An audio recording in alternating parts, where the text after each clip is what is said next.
Deus está presente, viva Jesus em nossos corações para sempre. O Viver é Melhor está começando aqui na Boa Vontade TV, conversando sobre saúde, o nosso assunto diário. E a gente sempre tem muito o que falar, porque esse é um tema que todos nós temos experiências diversas ao longo da nossa vida. Somos testados em diferentes conhecimentos, precisamos reaprender a fazer as nossas escolhas. Aquilo que a gente achava que sabia, a gente descobre que está diferente, que mudou. E é por isso que o nosso programa todos os dias tem esse objetivo, procurar informação de qualidade para você, amigo telespectador, para que juntos nós possamos lidar melhor com as doenças, aprender a fazer a prevenção dos problemas, reagir melhor diante de um tratamento. São muitos desafios, mas são também muitas alegrias conquistadas, muitas lições aprendidas ao longo dessa trajetória. E você, amigo telespectador, é o nosso companheiro nesse processo. Por isso, seja bem-vindo ao nosso programa. Muito obrigada por sua audiência e desde já o convite para que você mande para a gente as suas perguntas. O tema de hoje é muito interessante e tenho certeza que você tem alguma experiência com ele. Já tomou alguma anestesia na sua vida? Pode ter sido uma anestesia para uma cirurgia, anestesia para um exame. Todos nós, em algum momento, já fomos expostos a essa intervenção médica.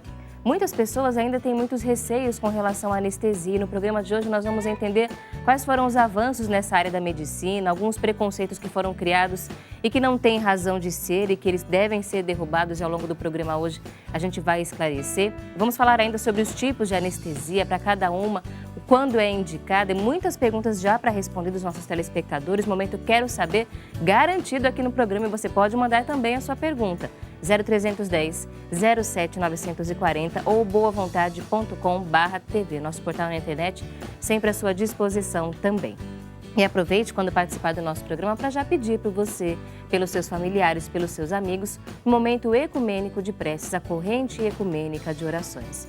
Independente da sua tradição religiosa, ou mesmo você que não tem tradição religiosa, mas que gosta de meditar, que procura se fortalecer para enfrentar os desafios da vida, todos nós queremos nesse momento entrar em silêncio, elevar o nosso coração e o nosso pensamento a Deus, às forças da natureza, para que consigamos a partir de nós construir uma vida melhor. Peça por você, peça pelos seus familiares, 0310 07 940.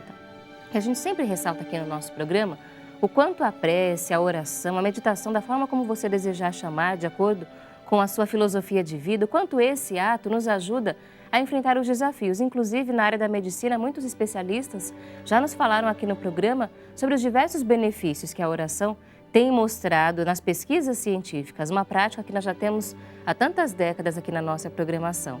E é porque também nos ajuda a elevar o nosso coração a Deus, a nos fortalecermos e temos essa certeza no nosso coração, em primeiro lugar, de que nós não estamos sozinhos. E é por isso que nós devemos sempre fazer as nossas preces, as nossas orações. Mas é importante que a gente sempre avalie também a confiança que nós estamos depositando nesse acompanhamento espiritual, nesse amparo divino. Muitas vezes fazemos nossas preces, fazemos os nossos pedidos, até achamos que as coisas vão acontecer, mas não temos aquela certeza. No fundo, muitas vezes estamos duvidando ou estamos criando um outro plano. Será que nós estamos realmente confiando nesse amparo, confiando no sucesso da nossa vida dedicada ao bem, de mantermos firmes os nossos propósitos? Nós vamos começar o programa de hoje estudando uma página do livro Jesus, a Dor e a Origem de Sua Autoridade, o Poder do Cristo em Nós, de autoria do irmão Paiva Neto. Nós vamos ler algumas páginas desse livro hoje aqui no programa.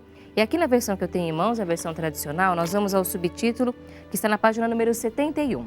Para quem apelar? Escreve o autor.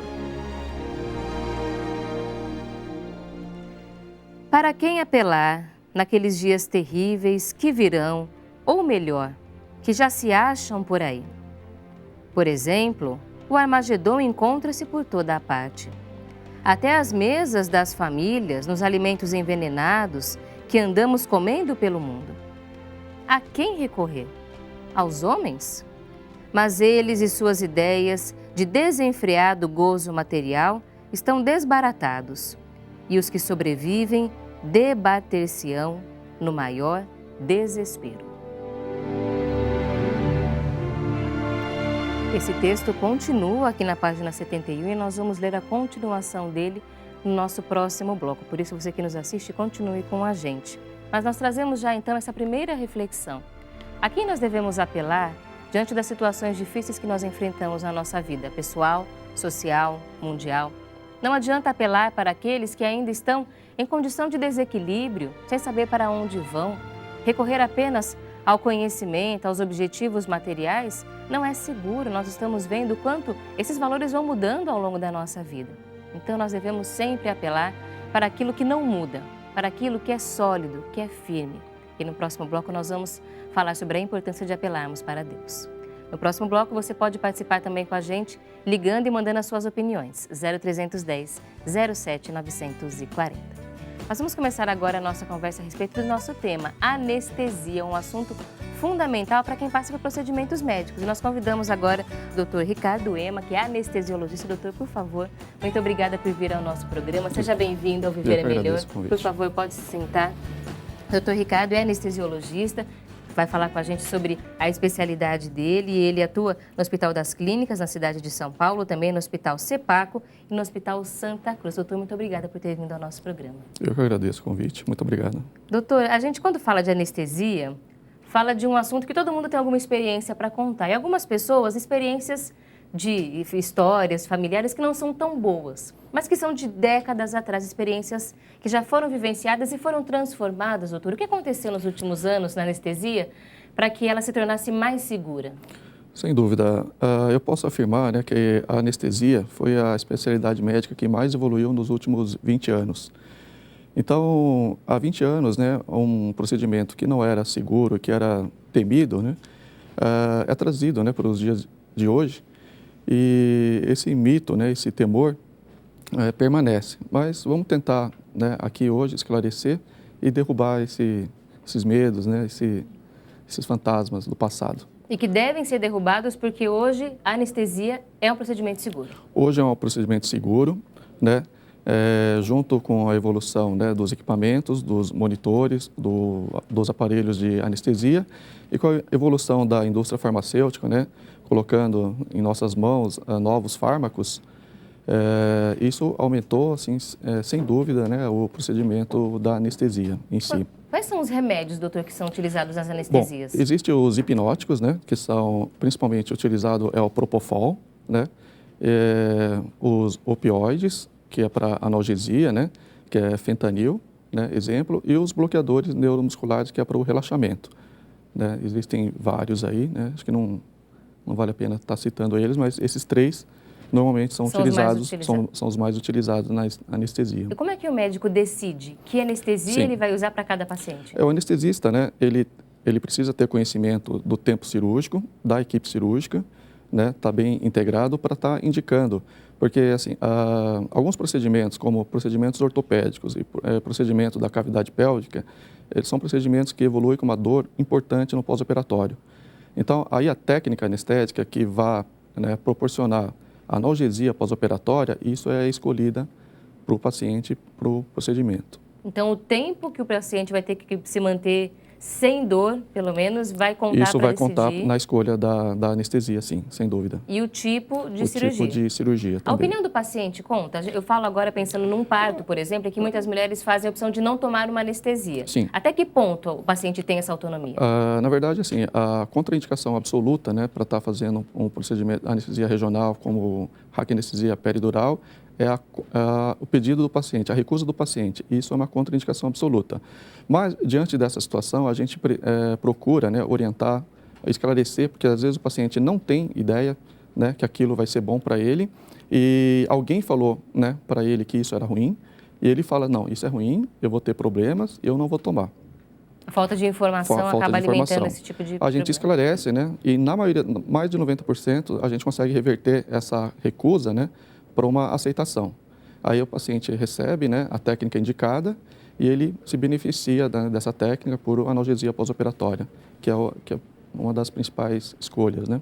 Quais são os tipos de anestesia, doutor? Existem anestesia geral, né, onde o paciente tem perda total dos movimentos, né? Inclusive por quanto tempo, em média? Existe, assim, a gente consegue fazer a manutenção da anestesia por tempo indeterminado. Né? Pode durar 10 minutos, 2 horas ou 12 horas, a infusão da anestesia contínua, seja venosa ou inalatória. Entendi. São para cirurgias mais complexas. Exatamente. Por exemplo, transplante de fígado, né? Anestesia geral, pode durar 6 horas ou 12 horas. né, a gente consegue manter o paciente bem anestesiado, independentemente do tempo. Em cirurgias que parecem mais simples, a gente sabe que uma cirurgia nunca é simples, mas, por exemplo, para apêndice, vesícula, cirurgias de emergência, também é usada anestesia geral? Também. Né? Em se tratando de anestesia, né, para procedimento de urgência e emergência, a gente precisa lembrar que o risco aumenta bastante, porque o paciente não está no seu momento ideal, que é principalmente o jejum, né, pré-operatório, né, que é importantíssimo. Na maioria das vezes, né, o paciente de urgência e emergência, ele não está, né, em jejum, né, isso aumenta significativamente o risco, né, anestésico. Daqui a pouco a gente vai falar sobre essa questão, então. Por que tem que ter Sim. preparativo para anestesia e o depois também. Mas além da anestesia geral, doutor, há outros tipos de anestesia. Sim. Fala para ela sobre isso. Existe a anestesia regional, né, a anestesia do neuroeixo, que é RAC peridural, e anestesia somente do membro a ser operado, né, nós chamamos de anestesia regional, ou anestesia local. Que aí a regional a gente recebe no local mesmo em que vai ficar dando normalmente é realizado um bloqueio, né, somente do plexo, né, plexo braquial ou plexo do membro inferior. Aí somente o membro a ser operado, ele é anestesiado, né, ele recebe anestesia somente no membro a ser operado. Nós chamamos de anestesia regional. E a peridural? A peridural é que a gente utilizada em partos, por exemplo. Principalmente em partos para analgesia de parto, né? Existe técnica simples, onde é feito somente a injeção do anestésico local, e a contínua, onde é introduzido o catéter e a paciente evolui por mais de 2 horas ou 3 horas, onde a duração do anestésico local, você pode fazer uma infusão contínua e manter essa paciente sob analgesia o tempo que for necessário. Como é que a anestesia age no nosso organismo? Porque a percepção da dor não está somente no local, mas está no nosso cérebro também. Sim. Como é que o medicamento age, então, para ter esse efeito esperado da anestesia? Bom, a anestesia local e regional, nós utilizamos um anestésico local, onde há um bloqueio, né, dos nervos periféricos e a dor não é transmitida a nível do cérebro. Agora, na anestesia geral, né, nós utilizamos os analgésicos, onde tem uma ação central, né? O bloqueio da dor é feito a nível do cérebro. E aí o cérebro deixa de reagir diante Exatamente. da Existe exposição. A proteção, né? Porque a dor é uma injúria, né, muito grande ao organismo e ele vai reagir, né, principalmente com aumento de pressão e aumento da frequência cardíaca, né? Vai ter taquicardia, hipertensão, então é um sinal, né, que algo não está bom. Doutor, depois que o médico escolhe qual vai ser o medicamento utilizado, que ele avalia todos os riscos, as informações que ele precisa, e ele aplica a anestesia, ele não sai da sala, o anestesiologista fica lá o procedimento inteiro. Por quê? Que tipo de acompanhamento ele faz? Que tipo de informação o médico espera encontrar durante esse processo? Sim, o anestesiologista, né, ele indica a técnica anestésica, né, mais adequada para o paciente, né, efetua a anestesia, ele permanece, né, durante todo o tempo cirúrgico, porque pode, né, ocorrer algumas variações. Por exemplo, sangramento intraoperatório, né, o paciente precisa estar, o anestesista precisa estar atento, né, a essa intercorrência, né, que se houver, né, ele precisa ou acionar o banco de sangue, né, ou correr mais volume, se for o caso, né. Então, o paciente, né, pode estar superficializando, né, da anestesia, né, com isso, né, ter alguma lembrança intraoperatória, que a gente precisa lembrar, né, que a anestesia, né, é composta por hipnose, que é dormir, né, paciente dormir, e amnésia, não lembrar, são coisas diferentes. Né? A gente dorme, né, mas nem por isso a gente deixa de lembrar dos nossos sonhos. A gente está dormindo, né, de fato, mas a gente tem lembrança durante o sono, né? Então, na anestesia não pode acontecer isso. O paciente está dormindo e, por algum, né, motivo, ele ter lembrança, né? E isso o anestesista recebe algum sinal, né, que isso pode acontecer, que é, por exemplo, aumento da pressão do paciente, aumento da frequência cardíaca. Se isso estiver acontecendo, né, se não for do ato cirúrgico, é da superficialização da anestesia. Então, aí o médico fica o tempo todo acompanhando isso porque é um sinal do efeito da anestesia naquele paciente. Exatamente, Ele pode ou estar intensificando demais. O paciente está tomando, né, recebendo anestesia além do necessário, porque o estímulo cirúrgico não é tão importante assim. O paciente pode ter, nesse momento, alguma reação à anestesia, doutor? Reação à anestesia né, hoje, nos dias atuais, é muito difícil. Mas há algum fármaco que é, né, solicitado durante, né, o intraoperatório, como principalmente antibióticos. É muito comum hoje em dia o paciente, né, ter alergia a esses, né, fármacos e com isso, né, o anestesista precisa, né, intervir. Pode ter até uma reação mais grave, que no caso é o choque anafilático. Né? O que é o choque anafilático? O paciente, né, tem uma reação, né, imediata e com isso a pressão do paciente né, fica muito baixa, até 0 por 0, e ter que ter uma intervenção, né, bem intensa. Dá para ter noção se isso vai acontecer antes? Algum teste, algum exame que possa ser feito antes, doutor? Na verdade, a história do paciente, né? Se o paciente já traz uma história que ele tem reação a algum fármaco anti-inflamatório, né? Dipirona, que são os mais utilizados pela população, a gente evita de utilizar, né, esses fármacos e se a gente não tiver, né, nenhuma história e porventura ele vier a ter uma reação, é pela monitorização que a gente detecta alguma alteração. E que hora que o anestesiologista se desliga do paciente? Quando ele entra no procedimento cirúrgico, depois de quanto tempo? Na verdade, é quando recebe alta do hospital. O anestesiologista ele fica responsável, né, pelo paciente no perioperatório total, desde o pré-anestésico, né, do ato intraoperatório em si e do pós-operatório imediato.